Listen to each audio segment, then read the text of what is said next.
Hello শিক্ষার্থী বন্ধুরা, আশা করি তোমরা সবাই ভালো আছো। আজকে তোমাদের সাথে আলোচনা করব কিভাবে সহজে গড় নির্ণয় করা যায়, মানে সহজে গড় নির্ণয় করার পদ্ধতি। তো আমরা গড় নির্ণয় করতে হলে এখানে উপাত্ত আছে 1 2 3 4 5 6 7 8 8টি। এই উপাত্তগুলো কোনো ফাংশন না, এগুলোকে যদি আমরা গড় নির্ণয় করতে চাই তাহলে আমাদের এই উপাত্তগুলোকে যোগফল করতে হবে, মানে যোগ করতে হবে। তো আমরা লিখব উপাত্তগুলোর সমষ্টি, উপাত্তগুলোর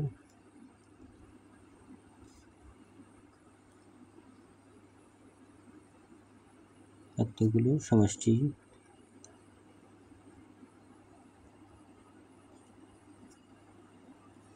আমরা এগুলোকে যোগ করে নেব। 2 + 6 + 8 + 5 + 3 + 2 + 6 + 5 সমান। এগুলোকে আমরা এই উপাত্তগুলোকে আমরা এইভাবে লিখে নেব প্লাস চিহ্ন দিয়ে, তারপর এগুলোকে যোগ করে নেব। তো আমরা ক্যালকুলেটরে যোগ করে নেব।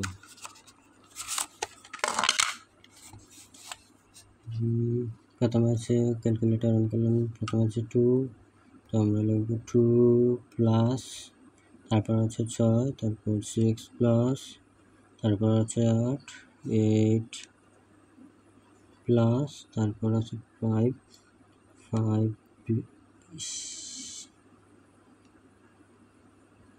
Plus 5 plus 3 plus 2 plus 2 plus 6 plus 5 সমান কত বার হয়েছে? 37।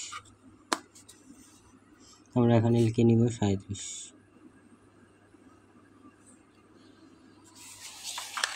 তারপরে এই উপাত্তগুলোকে আমরা ভাগ করে নেব। ভাগ করার জন্য দেখতে হবে এখানে কয়টি সংখ্যা আছে। 1 2 3 4 5 6 7 8, এই 8টি সংখ্যা আছে। তো আমরা গড় নির্ণয় করতে হলে আমরা এই উপাত্তগুলোকে যোগ করে নেব। যোগ করার পর যতগুলো উপাত্ত আছে সেই উপাত্তগুলো দিয়ে এটাকে ভাগ করে নেব। এখানে উপাত্ত সংখ্যা আছে 8, তাহলে আমরা 8 দিয়ে 37কে ভাগ করে নেব। তো আমরা লিখব নির্ণয় গড়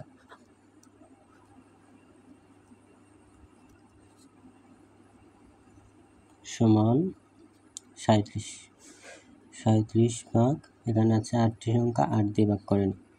তো আমরা দেখি কত আসে ক্যালকুলেটরে। 8 দিয়ে ভাগ করলে 37 ভাগ 8, 4.625। তো এখানে উপাত্ত আসে 4.625 প্রায়। উপাত্তগুলো বের করার পর আমাদের এখানে প্রায় লিখতে হবে, প্রায়। তো শিক্ষার্থী বন্ধুরা, এই হচ্ছে আমাদের নির্ণয় গড়। তোমরা 1 মার্কের প্রশ্ন এইভাবে লিখে দিতে পারবে। বিভিন্ন পরীক্ষায়, মানে আমাদের পরীক্ষায় এইরকম প্রশ্ন ক নাম্বারে আসে, কিন্তু আমরা সহজে দিতে পারবো এই টপিক অনুসরণ করলে। তো আজকে এখানে বিদায় নিচ্ছি, তোমরাও ভালো থাকবে। আর এগুলা ভালো করে প্র্যাকটিস করবে, এগুলা কোনো বিষয় না।